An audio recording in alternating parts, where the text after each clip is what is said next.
gave an executive pardon to the Stratford family. And they had traveled from all over the country. And for some of you who may be a little bit aware of the race riot, J.B. Stratford was a leading businessman in this community. And he was accused of inciting the riots during the 1921 year. And so Stratford fled from Tulsa and went to Chicago.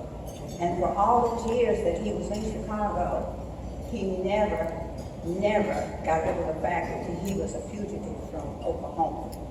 And so it's an honor, Governor Keating, to be here this evening to thank you once again for doing the things that you did for that family, because what happened for them was that they had an opportunity to be lawyers, judges, diplomats, and so they're a very prestigious family. And when you gave that that pardon to them, and I might add also that during that time, before the pardon, in this room, at that time, former Mayor Bill McFortune was a district attorney, and he and Judge Harris dismissed the charges against the Stratford. The Stratford family was very pleased that they were able to at least go back to their areas where they were from and know that they were no longer under the banner of the nasty things that had happened to their relative.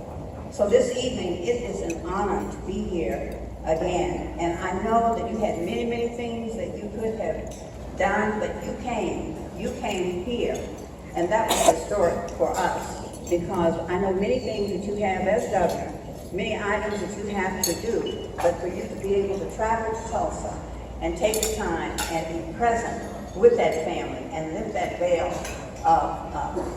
from them so that they can move forward and know that at least that J.B. Stratford has been cleared of all the charges. And even as prestigious as he was able to still kind of feel a little despondent about the fact that he was a fugitive. He did not live to see that happen, but his descendants were able to do that, at least receive that. And so again, it's my pleasure to be here this evening. And thanks again for all the other things that you have done. Many, many things. You were always so supportive to us when we were in the legislature, standing tall always. And you always had an open door for us. Might not always have agreed, but we always had a great understanding. And I thank you for your leadership. I thank you for all of the achievements and things that you did for the great state of Oklahoma. Thank you.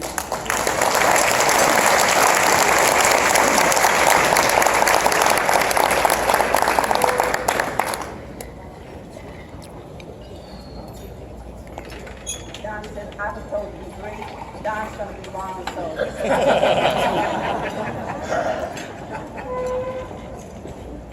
To Governor Keating, the Greenwood Cultural Center staff and board, to Kevin and Regina, ladies and gentlemen, brothers and sisters, and the rest of y'all.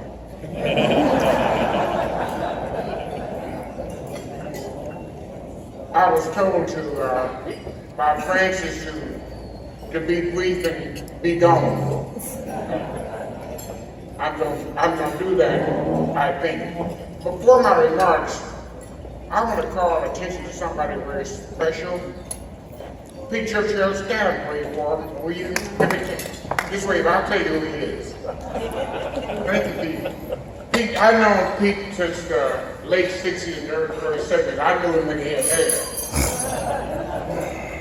Pete was chairman of the RIDE Study Board.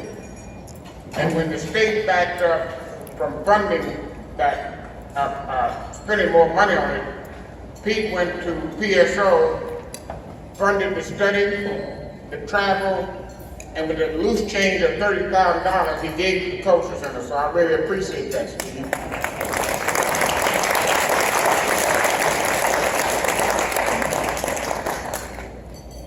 I served with 5 governors. Governor Keating was by far the most conservative. However, in today's political climate in Washington, he would be considered a moderate. When he left office, I wrote a column in the Oklahoma Eagle that Frank Keating had been my favorite governor among the five I served with. I was banished from the barbershop, and had I not brought my brother a mess of catfish, he said he was gonna vote against me.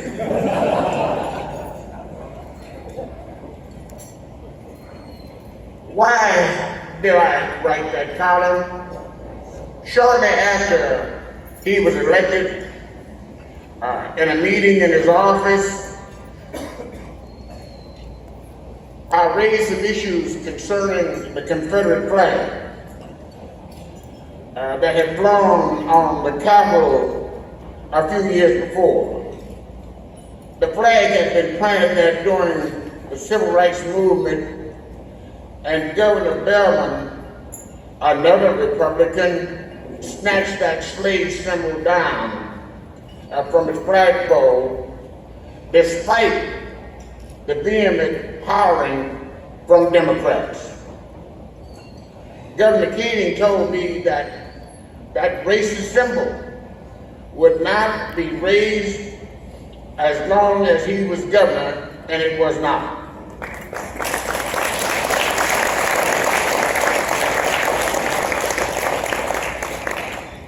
However, during the next Democratic administration, the official flag, the formal flag, not the stars and bars, was placed on the Capitol grounds on a flagpole for the Historical Society.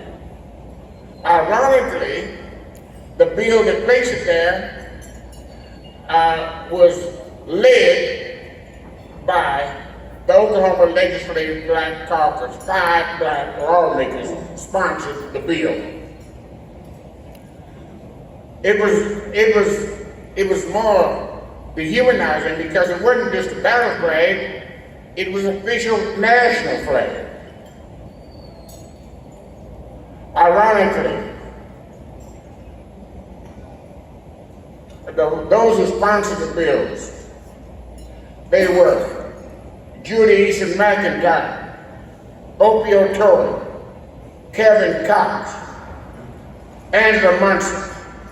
Only Senator Maxine Horner voted against raising the flag at the Capitol. Governor Keating support the study Maxine mentioned, and he told me, and he said it publicly in a news conference, that he would support reparations if it could be shown that the state was culpable. I don't think the study showed it was culpable. I think it showed the city and county were, but then again, neither did anything with regard to the race riot. I often wonder what I would do once I left the legislature. And when I saw all the fallout, the best thing I could contribute is get out of the way and do nothing. Because there was so much disappointment in terms of what came from our community.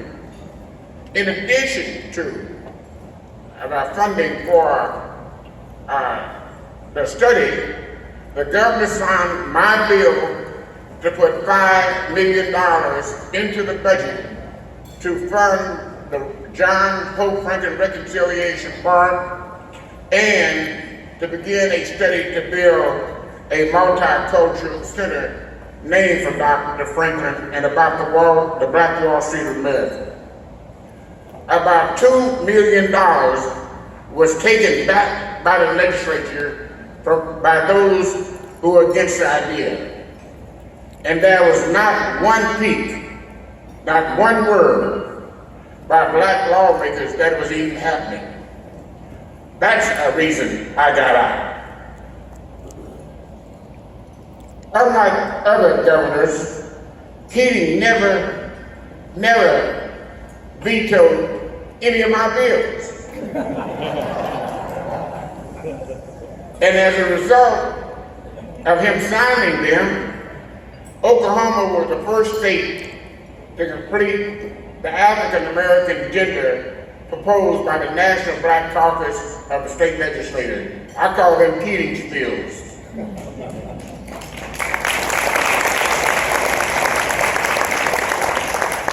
What is not known, while he was a citizen, the governor served as general counsel for the state NAACP and went to all those rural communities fighting for the rights of minorities who were being disfranchised. And I respect him for that.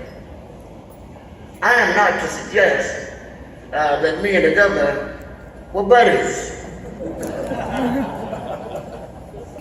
We fought day and night on the media, in his office, in my office, over almost everything.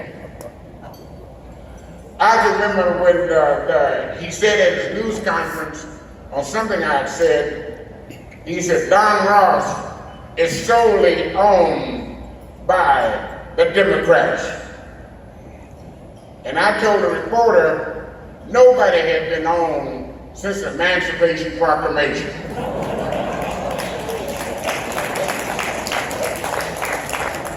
Later that evening, we were at a reception at the governor's mansion, and I saw the governor walking towards me, and the reporters with their pens sharpening, ready for another fight. The governor walked up to me, put out his hand and said, "Good shot, Don," and moved on. Governor Keating may be under consideration, or is under consideration as FBI director. I can say, if he is objective, President Trump would never have to tweet about someone turning him around or someone being distrustful. Frank Keating would be fair. And I'm not just saying that because I know him, I'm saying it because I've witnessed his fairness. And it may be because of his fairness, Governor can never be on the FBI. So, if you have another conversation with Trump, tell him one black guy supports you, and he don't even want a job.